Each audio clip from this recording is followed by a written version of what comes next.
आजारांवर खात्रीशीर उपचार होणार आता आपल्या शहरात। Khambalkar super speciality hospital Sawantpur वसाहत आपल्या सेवेसाठी 24 तास तत्पर।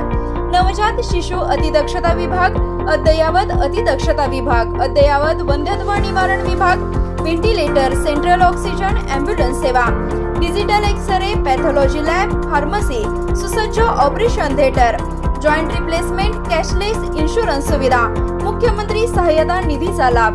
खंबाळकर सुपर स्पेशालिटी हॉस्पिटल, संपर्क 88 03 36 37 38।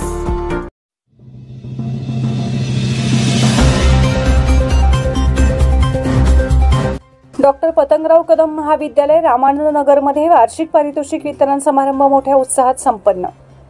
विद्यार्थ्यांनी आयुष्यात कोणता तरी एक खेळ तरी जोपासला पाहिजे व तो अंगीकृत केला पाहिजे। त्यातून मुलांचा शारीरिक विकास, बौद्धिक विकास, मानसिक विकास घडेल असे मत रयत शिक्षण संस्थेचे उपाध्यक्ष महेंद्र लाड यांनी व्यक्त केले। रामानंद नगर येथील डॉक्टर पतंगराव कदम महाविद्यालयाच्या वार्षिक पारितोषिक वितरण समारंभामध्ये ते बोलत होते। कार्यक्रमासाठी प्रमुख पाहुणे पोलीस प्रशिक्षण केंद्र तुर्ची उपप्राचार्य सुजय घाडगे म्हणाले, निसर्गात जे आहे ते आत्मसात केले पाहिजे। विद्यार्थ्यांनी कला क्रीडा क्षेत्रात यश संपादन करून स्वतःला आजच्या स्पर्धेच्या युगात सिद्ध केले पाहिजे असे त्यांनी सांगितले।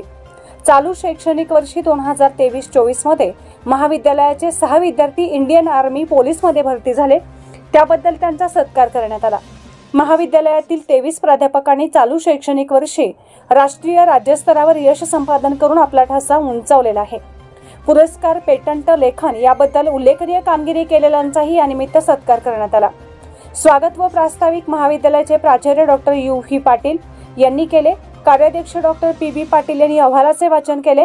लेफ्टनंट संदेश दौडे, प्राध्यापक अमोल जमदाडे, मुख्याध्यापिका एम.एस. मोरे, उपप्राचार्य doctor K B. Bhosale, doctor Gauri Patil, P D. Pudale, supervisor S S. Khot उपस्थित होते। गुणवंत विद्यार्थी यांचे वाचन प्राध्यापक आशा मांडावी, प्राध्यापका नम्रता कांबळे यांनी केले। आभार प्राध्यापक दिनेश ससाने यांनी मानले। सूत्रसंचालन प्राध्यापक स्वाती मगदूम आणि प्राध्यापक संजीवनी शिंदे यांनी केले।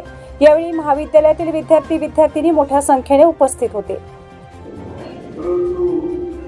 या स्पर्धेच्या काळामध्ये आज आपल्या देशामध्ये 18 ते 33 वयोगटातील 40 कोटी लोकसंख्या आहे।